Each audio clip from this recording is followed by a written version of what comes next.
Sambung.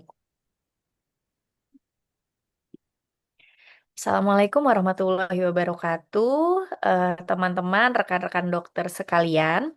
Dalam kesempatan ini saya mendapat tugas untuk memberikan materi terkait dengan anatomi dan fisiologi penglihatan atau anatomi mata serta fisiologi untuk penglihatan.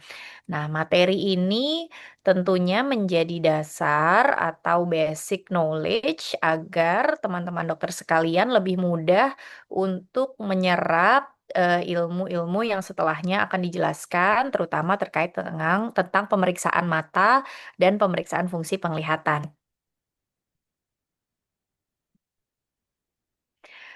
Materi saya terbagi secara garis besar menjadi dua bagian. Yang pertama adalah anatomi, yang kedua adalah fisiologi.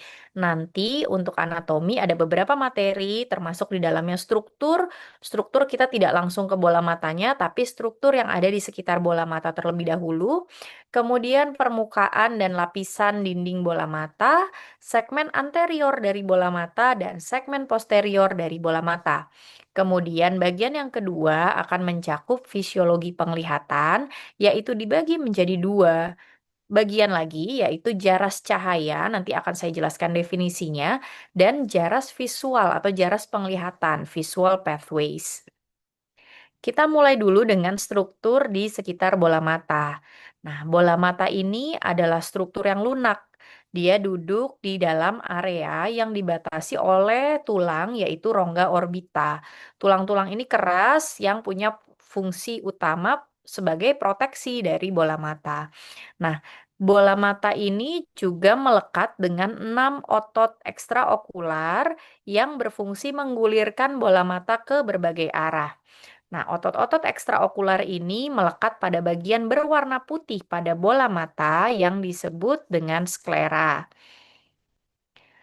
Ini adalah struktur rongga orbita, yaitu terdiri dari rangkaian tulang-tulang orbita.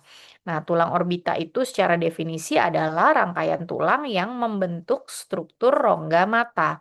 Fungsinya tadi yang sudah saya sebutkan sebagai proteksi dan mendukung mata untuk fungsi-fungsi penglihatannya. Kalau kita lihat di sini, mungkin lebih mudah dilihat di gambar yang berwarna ya. Ada batas-batas rongga orbita. Batas atas adalah tulang frontalis yang di sini diberi warna hijau. Kemudian batas bawahnya adalah tulang maksila yang berwarna krem atau berwarna coklat di sini.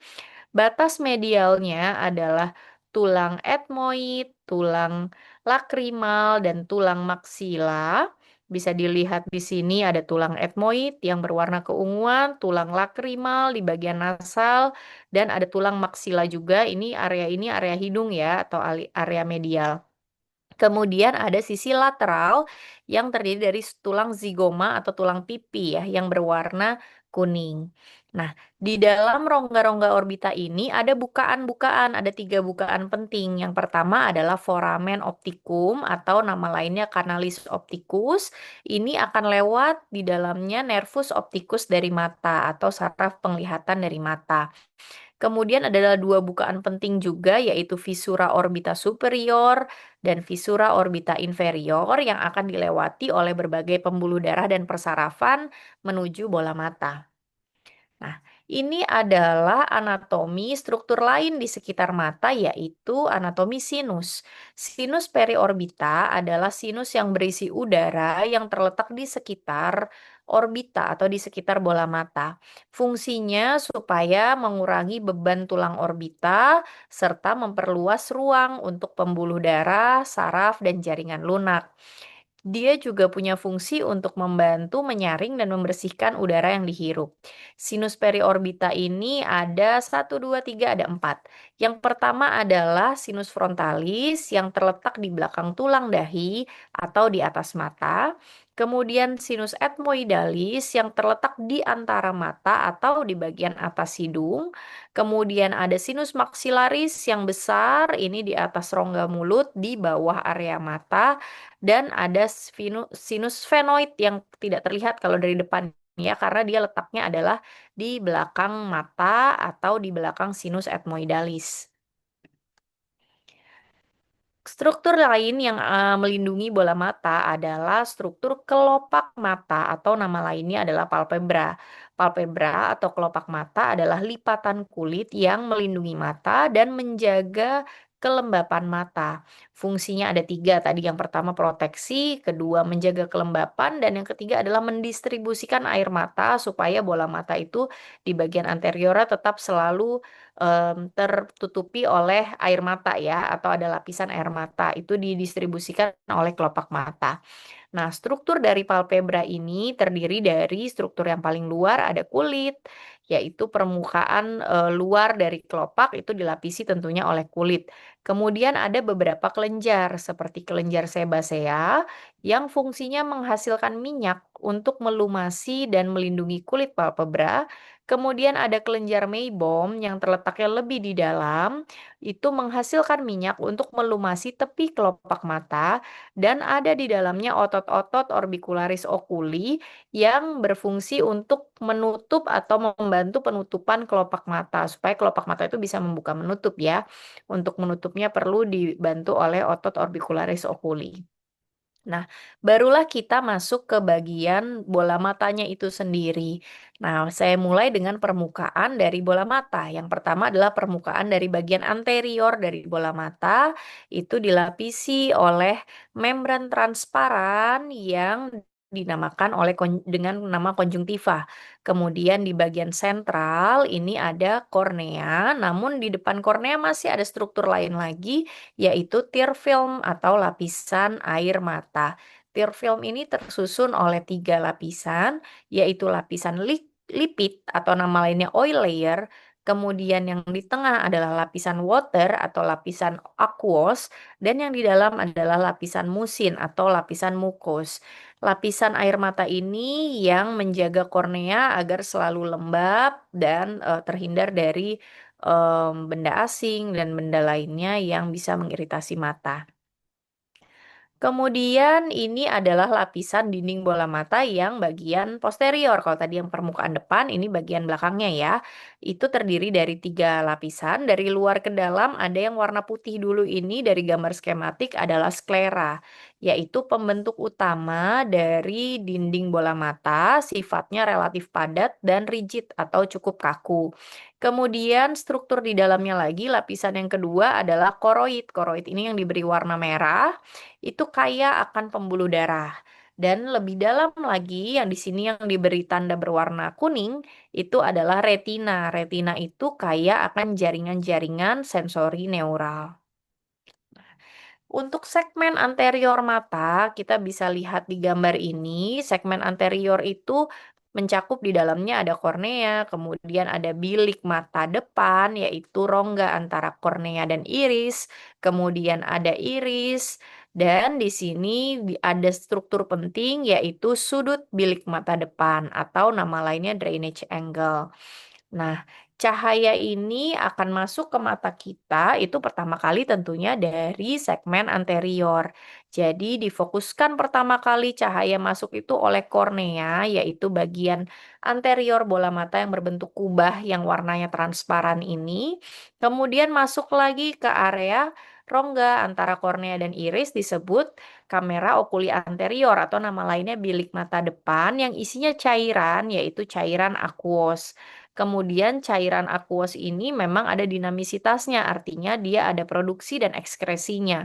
Aqueous humor ini diproduksi secara konstan oleh badan siliaris, ini struktur yang berwarna agak pink ya, yang seperti bentuk jari-jari ini.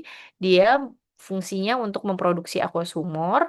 Kemudian aqueous humor ini akan melewati tepi pupil, masuk ke bilik mata depan dan masuk ke drainage angle yang ada di sudut bilik mata depan untuk ekskresinya. Kemudian di belakang kamera okuli anterior ada iris ya. Iris ini struktur utamanya adalah otot-otot ya dan di bagian tengahnya ada bukaan yang dinamakan pupil. Otot-otot pada iris ini berperan dalam mendilatasi dan mengkonstriksikan pupil. Tepat di belakang pupil ada struktur yang cukup besar nih bisa terlihat adalah lensa. Lensa ini juga punya fungsi untuk memfokuskan cahaya yang masuk yang diterima dari anterior hingga supaya cahaya itu tepat jatuh di retina. Nah, lensa ini digantung atau disangga oleh serat-serat yang dinamakan zonula atau lengkapnya dinamakan zonula zinii. Setelah kita mempelajari tadi segmen anterior, maka kita harus mempelajari juga bagian belakangnya atau segmen posterior, yaitu mulai dari corpus vitreus atau rongga vitreus. Itu ada di belakang lensa, tepatnya di antara lensa dan retina. Rongga ini berisi cairan juga, tapi cairannya menyerupai jelly, disebut vitreous humor ya, berbeda dengan cairan aqueous yang cair. Nah, cahaya melewati vitreous humor dan akan jatuh di retina. Retina ini jaringan yang penuh akan struktur sensori neural sehingga sangat sensitif terhadap cahaya. Nah, ini adalah segmen posterior mata kalau dilihat dari depan ya, atau ini kita lagi melihat ke area retinanya. Nah, di area retina ini ada area yang lebih sensitif atau paling sensitif dibandingkan dengan area retina lainnya yang warnanya agak lebih gelap, namanya makula. Makula ini bertanggung jawab atau berfungsi untuk penglihatan sentral kita. Untuk visus kita itu yang berperan atau bertanggung jawab adalah makula. Sedangkan area retina lain yang ada di luar makula itu bertanggung jawab terhadap penglihatan yang perifer atau penglihatan tepi ya, bukan ke visus tapi lebih ke lapang pandang.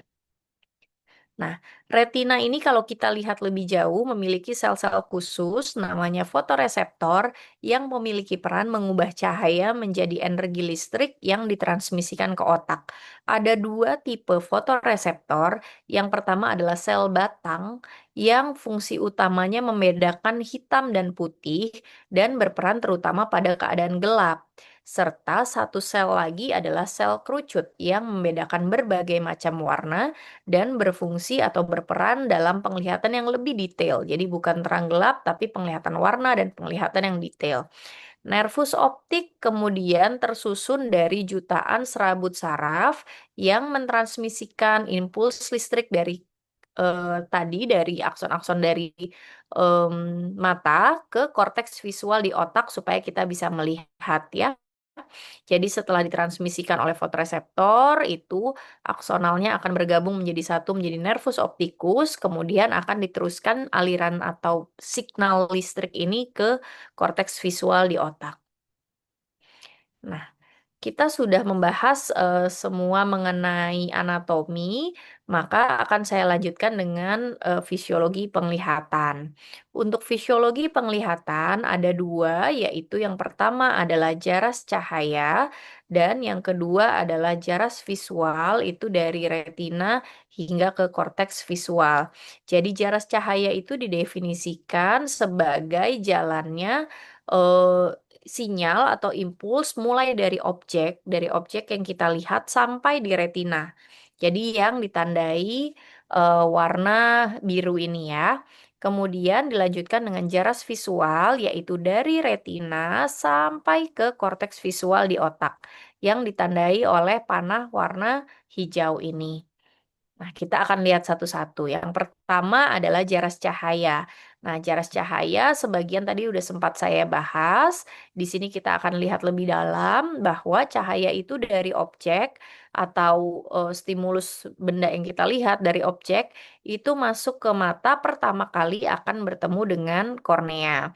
Nah, kornea ini memiliki fungsi memfokuskan cahaya yang paling besar di mata, yaitu 70% itu difokuskan, fungsi pemfokusan ini adalah oleh kornea, kemudian sehingga cahaya itu bisa lebih fokus masuk ke dalam area mata. Nah, ketika masuk dia akan melewati pupil kemudian akan difokuskan lagi oleh lensa, yaitu fungsinya 30%-nya bisa dibilang seperti itu, agar cahaya itu masuk tepat, lebih fokus dan tepat jatuh di retina. Itu tujuannya ya. Nah, pupil di sini sebagai suatu struktur yang dilewati oleh cahaya akan berubah-ubah ukurannya tergantung dari besarnya atau banyaknya cahaya yang masuk. Selain itu, lensa juga memiliki kemampuan untuk berubah bentuk, jadi dia bisa menjadi lebih gembung atau globular, bisa juga menjadi lebih pipih, tergantung dari pemfokusan cahaya yang ingin dimasukkan ke retina. Tujuannya supaya cahaya itu atau bayangan objek itu tepat jatuh di retina, tidak lebih tidak kurang ya. Nah, kemudian jaras yang berikutnya adalah jaras, visual. Jaras visual itu adalah lanjutannya nih. Setelah tadi objek atau bayangan atau cahaya itu jatuh di retina, maka akan terus dilanjutkan. Pertama tadi tentunya, rangsang itu akan diubah dulu oleh fotoreseptor ya, dari gambaran, penangkapan cahaya menjadi suatu impuls listrik. Nah, dari impuls listrik ini akan diteruskan oleh nervus opticus atau nama lainnya, nervus cranial 2 ya atau, saraf penglihatan ya. Kemudian dari saraf penglihatan ini akan diteruskan dan bersilangan di kiasma optikum. Setelah dari kiasma optikum akan bersilangan lagi, yaitu dinamakan tractus opticus sampai ke area yang dinamakan nucleus geniculatum lateral. Nah, dari nucleus geniculatum lateral ke area korteks visual itu namanya adalah radiatio opticus atau radiasi optikus, kemudian sampailah di primary visual cortex atau korteks visual di lobus occipital pada otak kita ya.